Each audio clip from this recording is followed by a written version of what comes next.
Hi, everyone, and thank you for joining us on the Empowered Mama Summit. Today, I have Monique Alvarez, who is an international business consultant, and she has her own, essentially her own business, and is an amazing coach. And thank you, Monique, so much for being here. And please tell the moms that are tuning in a little bit about what you do. Well, thank you so much, Carmen. It's such an honor to be here. And basically what I do is I turn women into business women. I take their gifts, their ideas, their talents, their abilities, and I show them how to implement business basics so that they can make money and create whatever lifestyle they want, whatever is important to them. Yeah, awesome. And Monique is awesome at what she does. I do work with her in her business mastermind, so she is amazing. But my favorite thing is really your journey and how you got to where you are, because she's currently living in Albania, people. So when she says international, she means it. So tell us a little bit about your journey and essentially like your turning point to live a more purpose-filled life. Well, my journey really started at 19. I took my first international trip. I went to Myanmar, and travel opened my eyes. It opened my heart. It completely just opened everything up for me. I'm from a very small town. I call it the village. And there's people in my hometown who've never left the county or the state. So that was a big deal. And I volunteered most of my 20s in orphanages and here in Albania and Kenya, through lots of Europe and a little bit in Mexico. And really what I learned was I knew I couldn't have that typical American dream. That wasn't my dream. And so when I got married, I told my husband, I want to build a business that will allow us to travel, that it will allow us to come and go, and constantly be seeing new things, experiencing new things. And that was the only thing that felt purposeful to me. That felt true to me versus following somebody else's idea of, the next step or success or growing up, so to speak. Yeah. And I love that because, now that you've built this business to create the life that you want and that works well for you. Now you're teaching other women how to do the same thing, which is amazing. And so clearly, living intentionally, right, on a daily basis is very important and key for you. And on that note, in creating the life that they want, right, ultimately leads to a legacy. So I want to know, what is your definition of legacy? And then I'll go from there. This concept is so loaded. It's like, ooh, legacy. But for me, it really boils down to this one simple concept: is what will my kids remember about me? Yeah. What's going to stand out the most to them about my life and the way I lived it? That's my legacy. Yeah. And I love that because as moms, right, this is the Empowered Mama Summit. Like it's most of the women tuning in are moms, and our kids are so important to us. And so for me, part of my legacy is, being that example to my daughter and what I will teach her based on what I do and how I live my life. And so I love that you say that. And I guess my question now would be, well, clearly, designing a life on your terms is important to you. And that's, because you do it and you teach other people how to do it. But let me ask you, why is it important and why does that matter? Especially in the context of, being that example for your children. Mm-hmm. Well, truthfully, I lived both lives. So I lived a life that was travel and volunteer and so lit me up. And then I had the opportunity to live like everybody else, everybody else that I know. And I walked that path for several years. And so I got to experience the contrast, and I got to experience how I felt in both of them, how I functioned. And it's so important for me to live a life that's purposeful to me and that's true to my values, because any other way, the only way I can describe living that typical American life is it felt like I was being suffocated on a daily basis. It felt like the life in me was just being taken out of me, and I didn't feel lit up at all. I didn't feel inspired. I didn't feel true to myself. I didn't feel curious, and I didn't feel like, oh, I just can't wait to see what this day unfolds, because I knew I wasn't being true to myself. I wasn't doing what I wanted. I was doing what somebody else said I should do. And I personally just know that I don't want to get to the end of my life and have to live with that reality. And I don't want my kids watching a mother who ignored her own desires for the sake of pleasing everyone else, of keeping up the status quo, not rocking the boat, because I don't want them to do that. I don't want them to pay that price in their lives. Yeah. I love, and it's, I love what you say, like you felt like you were suffocating, right? Because that's one of the most disempowering things that you could experience. And I know that a lot of the moms that are tuning in are, hoping to figure out how they can kind of reclaim that personal power, the woman that they were, in their teens and 20s, and creating that life is, with the intention is empowering. And, if you could define what, I guess, an empowering moment for you, or what it means for you to be an empowered mom, could you share something with us? Yeah. Sure. For me, I think empowerment and feeling powerful, for a lot of women, it has this negative connotation, like you're pushing something that you desire on somebody else, that you're kind of being overbearing. And for me, when I look at what's empowering for me, it means I'm gathering all the parts of myself and fully living it. Yeah. I'm not going to splinter myself. I'm not going to deny myself. I'm not going to silence myself. I'm going to embrace it all. And when I can walk in that, then and only then am I fully empowered. And that takes courage. And it also takes this realization. One aha moment I had, I was reading The Success Principles by Jack Canfield. And I remember having this aha moment one day that nobody else could do that for me. No one could give that to me. No one could bestow that on me. I had to make that decision. I was the only one who could go. And sometimes we abandon parts of ourselves because it was criticized, it was put down. We were told that was a bad thing, whether it's at school, at church, at home, wherever. But as an adult, we actually have that opportunity to go gather that back in and say, no, that's me and I like it and I'm going to live it. Yeah. Yeah. I forget, I was having a conversation the other day with someone, and they were saying, I think it was actually one of the interviews that I was doing. And the woman said that if we lose a part of ourselves, but if we don't try to reconnect with that person, that part of us dies, and then we're not full and we're not whole. So I think that basically, what you said, like gathering all the parts of us, and that it's this idea that there's not just this one purpose for us. I think in so many people, as moms, I feel like we're always trying to find the one thing, like that solution, that, whatever it is, but acknowledging and realizing that there's multiple versions of us, multiple, parts of us that kind of combine to create a whole, right? So it's like these puzzle pieces. So I think that's awesome.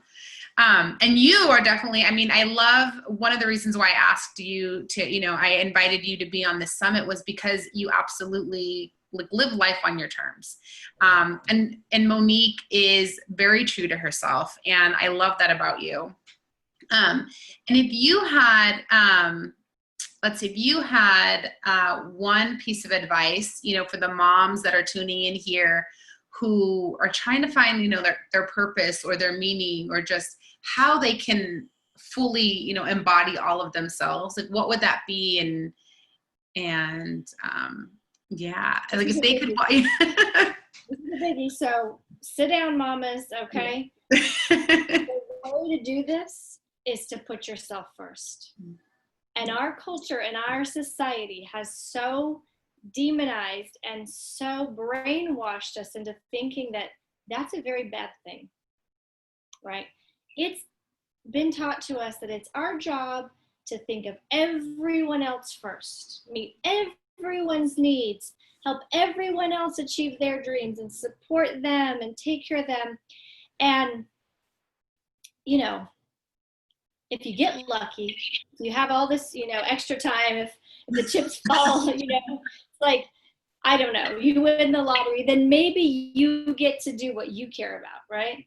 And so I would say it is a decision to say, I matter. I'm not at the bottom of this to-do list, not at the bottom of the totem pole. I don't put myself last anymore.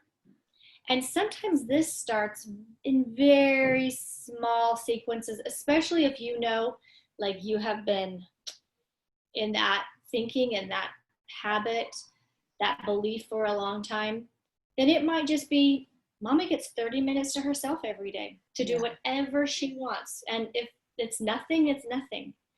But it's just realizing that I matter in this family, I matter in this work, I matter in this world. That's really the first step, because as long as we believe that everybody else is more important, then it's going to be very difficult to live a purposeful life, to feel empowered, to make decisions that line up with leaving a legacy that we really care about. Yeah. Yeah. It's, you know, and that's, you know, definitely one thing that I've learned from you, and you embody that fully. So that is amazing. But it's, and I think part of that, right, is putting ourselves first, and then also letting those around us know that, hey, you know what, we're making some changes and this is how it's going to be from now on, and not letting everyone else dictate how you're going to be treated or how things are going to go, but definitely like stepping up and having a say. Absolutely. Sometimes we got to retrain the people in our lives.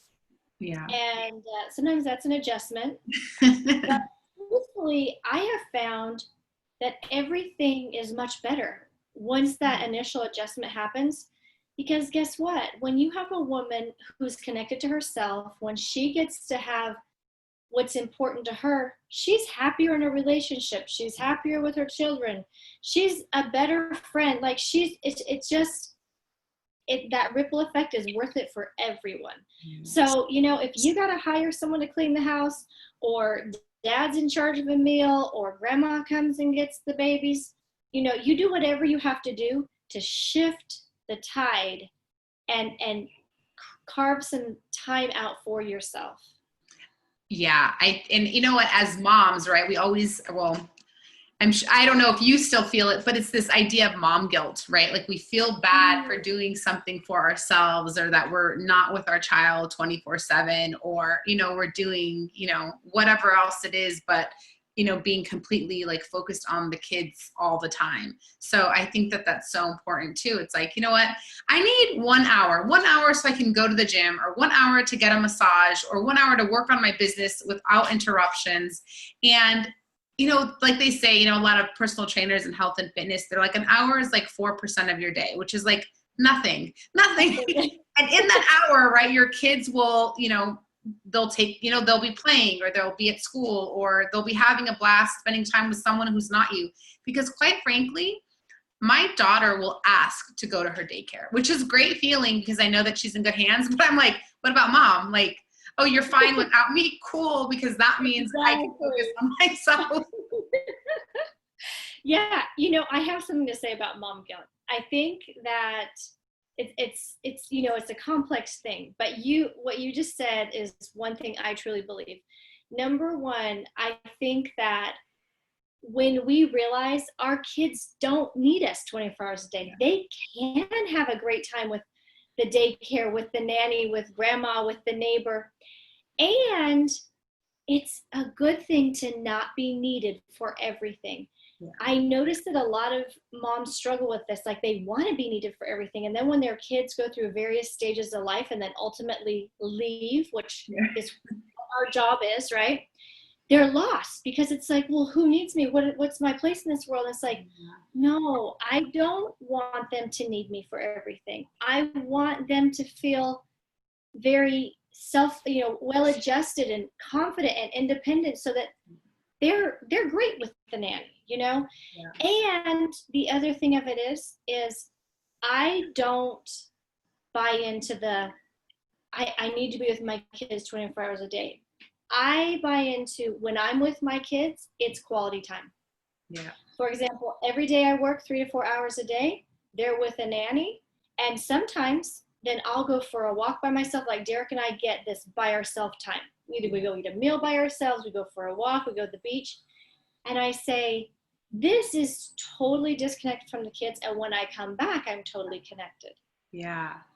And that's been such a great practice for me because then I can be fully present with whatever I'm doing, fully present in my alone time, fully present with my clients in my business, fully present with them, fully present with Derek for, date nights. And that beats the around the clock sort of frazzled, distracted, what we typically see of motherhood. Yeah. Yeah. That's such, I'm thinking about like my day to day and, and how I feel like, I'm rushing out the door at 8 a.m. to get her to daycare. And then I'm rushing out the door again to go pick her up by 5, but I'm still constantly thinking about these emails that I need to, to write or whatever it is. But I've noticed that when I'm a little bit more organized with my time, right, and I'm fully present with her, she's less whiny, she's less needy. And, it'll give me the space that I need to send one more email, even if she's home, because I've just spent 20 minutes playing Barbies or dolls with her or reading a book with her. And so she's gotten kind of her mama fix for the day or for, that period of time. So yeah, I think that, we as moms, right, we run around frazzled because we're trying to get the lunch done. We're trying to get the kids to school. We're trying to either get to work or clean the house or run our business and then get dinner, pick up the kids, activities. Like it's a lot. But even on that note, right, in terms of designing your life based on how you want it, it includes these time boundaries, right? Like you said, you only work 3 to 4 hours a day. You take a walk, you have specific time that you spend with your husband. And it's like, this organized way of living because you're more present in everything that you do. Do you want to talk a little bit about that and like time boundaries essentially? Absolutely. This is, I had 2 babies in 12 months. So it was like, I went from talk about 2 under 2. Yeah, exactly. I had a 1-year-old and a newborn in my arms. And what I realized real fast is that I have to be deliberate about everything now because we still had the business that we had started 6 years earlier. And then this happened and we were looking at each other going, oh crap, what do we do with this now? Like, how do we coordinate all this? And so we had to make really smart use of our time. Derek and I, we would shift off and on. We created this thing like, okay, you have an hour, then I have an hour, then we go together for an hour. And I think that when I was forced to really focus, it was the best thing for me.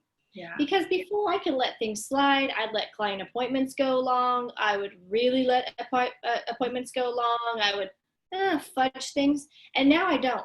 I mean, it's on the dot because I know this is my window of time and I honor my work time. I honor my family time. I honor my husband time. But initially, this is typically hard for women. This is one thing I teach in the mastermind and whatnot. It's like, you've got to have business hours. You've got to have hours set up for the things that are important to you. And there can be no distractions during that time.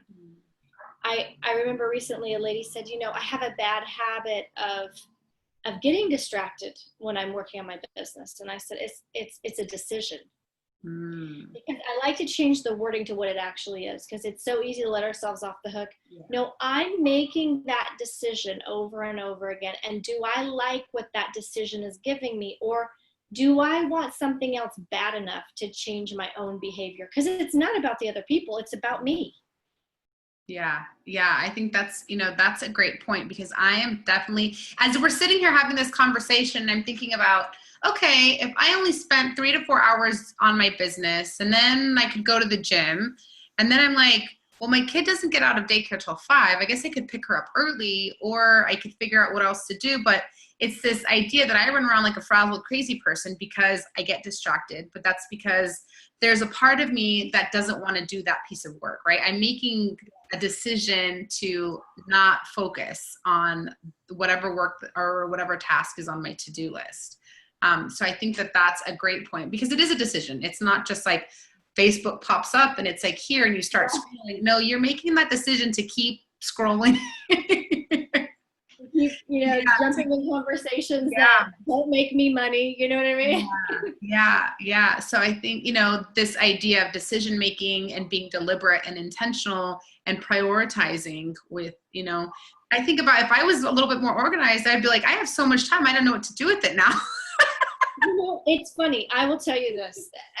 I recently had an old contact from San Diego find me, and she was like, you travel full time with a 2 and a 3-year-old? She's like, that sounds horrendous. And I was like, why? And she was like, I just can't even imagine how you keep up this lifestyle that feels so stressful. And she was describing it, and I thought, no one understands how much time I have. Yeah. I have tons of free time. And most moms don't. Most women in business don't. And especially if they're doing multiple things, if they're a mom, wife, business, like volunteer, Sunday school teacher. And I think that shocks most people, but it's due to that discipline. And like you said, I only do the things in my business hours that I know lead to making money, because otherwise, then what am I doing? Yeah. And once this schedule is in place, it's actually quite addicting in a good way. It's like, Yeah. Like, yeah. I mean, wow. Derek says this all the time, because my husband, honestly, he works less than I do. He's even more efficient than I am. And it's like, he's living a dream life. I mean, he's practically retired, like how I think most retired people live.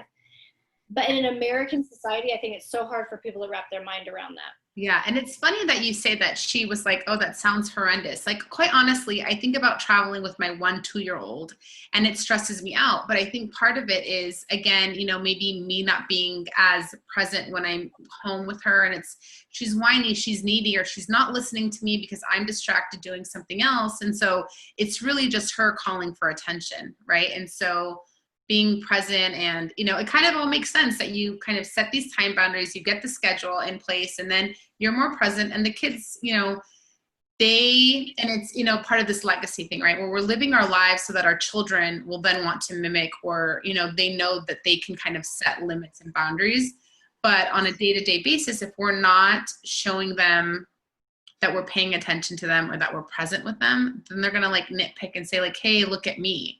So I think that's, like even right now, my husband he took the boys out to play. It's evening here. So we went to dinner together. Then we split ways. I said, Mama has a meeting. They know what that means. They gave me hugs and kisses. Bye, Mama. Because they know this is time for something else. They're trained at 2 and 3. Yeah. So that's what I want them to know, is there's a time and a place for everything. Yeah. Work doesn't have to overtake your life. Just because you're successful in your work doesn't mean you have to have a horrible relationship. Like, there's a lot of stereotypes that we are raised with, and none of them have to be true. Yeah. I love that. And we're kind of getting close to our time to wrap up, but I want you to talk a little bit about, this idea in your book that you have, Success Redefined, right? And tell us a little bit about what that is, because it is essentially, right, redefining what success is for you on a more personal level, for your family and for your legacy. Absolutely. I've always had personal and professional goals, but the thing that has always been at the base of it is the lifestyle I want to live. Lifestyle trumps all for me. And so when I wrote Success Redefined, it was about, okay, there's a lot of things that we're taught growing up. There's a path that's laid out for us. But if we're willing to be creative, if we're willing to be a little rebellious, if we're willing to blaze our own trail, we can completely redefine what that word success means for us, for our families. And not everyone's going to fall in the same box, in the same category. And if this isn't making you happy and that doesn't feel like, worth fighting for on a daily basis, then redefine it. You are actually the only person that matters in this whole discussion. It's like, why do things that, make your parents proud or, sound good on a resume and things behind your name? If it doesn't matter to you, drop it and figure out what does matter to you. Yeah, I love that. And we can get your book on Amazon. Where can the mamas get your book? Yes, and all the information, there should be a tab on my website, MoniqueAlvarezEnterprises.com. Perfect, and we'll have all of Monique's information. It should be in the email with the link to this video. Thank you, Monique, so much for being here. I kind of, at this moment, I live vicariously through you and all of your travels. And thank you again so much for sharing, basically that, moms can redefine what success means and create their lifestyle based on, their wants and desires. So thank you again for being here. Thanks. And thank you all for being here. We'll be back with the next interview tomorrow. Bye.